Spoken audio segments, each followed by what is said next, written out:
may ilang issue na maaaring makaapekto sa relasyon natin sa Amerika. Isa na po riyan ang mga kasong kinakaharap ng pamilya Marcos sa Estados Unidos. Isa na rito ang isang human rights case sa US kung saan pinagbabayad ang pamilya Marcos ng halos $2 bilyong. Ang kaso po'y sinampa ng abogadong si Rod Domingo at ang kanyang US partner na si Robert Swift para sa grupo ni Eta Rosales at halos 10,000 human rights victims. Meron kasing batas sa US na pumapayag magsampa ang mga banyaga ng demanda para sa violations of international law, lalo't kung ang mga akusado ay nasa US. Pebrero 1995, ang hatol ng Honolulu Court, dapat daw magbayad ng $1.96 billion ang pamilya Marcos bilang danyos para sa human rights victims.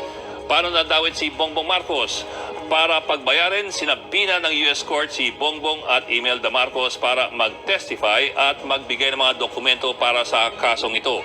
Pero hindi nila ito pinansin. Enero 2011, sinight na in contempt ni Honolulu Judge Manuel Real si Bongbong at Imelda at pinagbabayad ng karagdagang multa na $353.6 million.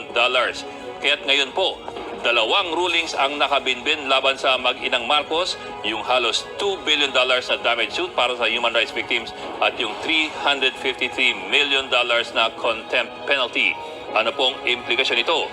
Ayon sa mga abogado ng mga human rights victims sa si Attorney Robert Swift, kung si Bongbong Marcos daw ay pupunta sa US, maaari siyang ipasabina at singilin para sa dalawang desisyon na ito.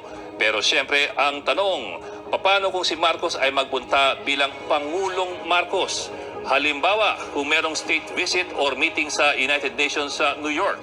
Ayon kay Swift, kung magpunta si Marcos bilang private person, maaari kagad siyang ipasabina ng korte para pagbayarin ng danyos na ito. Pero kung siya raw ay nasa official visit, maaaring manaig ang tinatawag na sovereign immunity, kung saan hindi basta-basta pwedeng hulihin ang isang bumibisitang leader or diplomat. Maaaring humingi ng sovereign immunity ang US State Department para lang kay Marcos.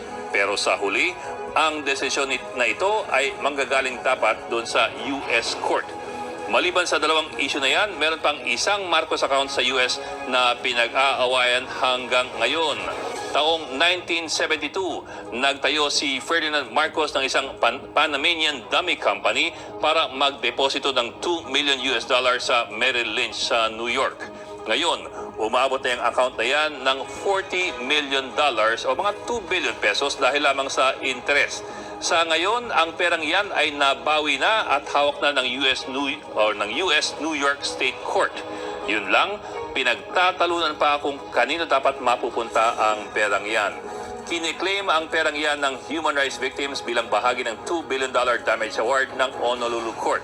Pero ang naging karibal nila, hindi pala mga Marcos, kundi ang mismong gobyerno ng Pilipinas. Inaangkin ng gobyerno ang perang ito.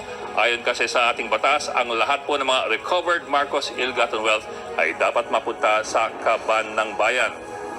Kaya't ngayon, nabawi na po ang perang yan pero nakabinbin pa rin kung sino dapat ang makikinabang sa pera.